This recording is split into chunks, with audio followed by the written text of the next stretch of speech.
This is the same window we were looking at earlier, and in terms of construction, this is what they call a mortise and tenon joint. If you can sight through here, this is a mortise, otherwise known as a square hole, and this is a tenon, and the tenon fits within the square hole to form a nice tight joint. When we look at the edges in profile, you can see that we have what they call a cope and stick molding, and that is the two surfaces are designed to fit together. This particular frame, when we look at this curved portion, this particular one is what they refer to as a 5/16 of an inch radius. 5/16 is an uncommon size. All right, we were able to find a bit to make this portion of the molding as a stock item. It cost us approximately $39, I believe. All right, it's available right off the shelf. To make the corresponding female portion, let me flip this over, which is right here, this inset, in other words, this is the cope. This 5/16 cope is not a stock item anyplace. We had to send to California to have a special bit made. When we're making replacement parts, we're matching the original as closely as humanly possible. And in order to mix and match new pieces with our old original pieces, it was necessary to have that special bit made. And that cost us approximately $250, $300. Now, okay. In the process of removing the windows from the Narcissus, it became apparent that some of the windows had either been lost or had rotted away entirely.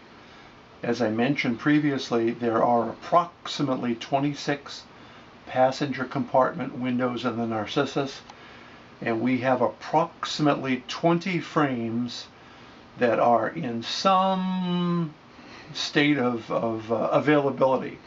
So we have at least 6 that we know we have to make from scratch. And that's what these pieces here represent. Okay, we take mahogany that we have available currently at the museum, and we have to mill these pieces to match the specifications of the original. So you can see we have that 5/16 radius curve formed on this. We have a recess for the glass channel that's been cut away, and we're in the process of forming tenons that will go on to the end, and the tenon will fit into a mortise that's being made in our sides. So what we have here on the bench right now are the 4 pieces that will eventually form a replacement window. We have a left and a right side, we have a top rail, and then we have our bottom rail right here. And all 4 of these pieces are basically, just in the first stages of being formed. You can see on the bottom here, as we look at it, let's look at it in profile, we have that 20-degree bevel that's cut on it to conform to the windowsill that's present in the Narcissus body.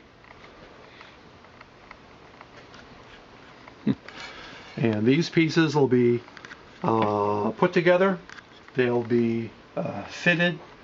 Once the fitting is complete, they'll be glued.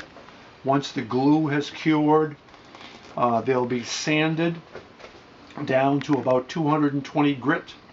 After they've been sanded, they're going to be vacuumed to remove all the dust. We seal the mahogany, we stain the mahogany. After the mahogany is sealed with shellac, We go over it with steel wool. The shellac is designed to fill the pores in the mahogany. Mahogany resembles human skin in that it's porous. It has little tiny pits. We want to fill the pits as much as possible with shellac.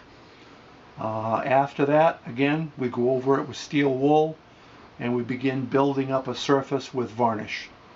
We use approximately 5 or 6 coats of spar varnish until the surface is as protected as we can make it. Our goal is to finish them in such a way that we don't see them again for 25 years.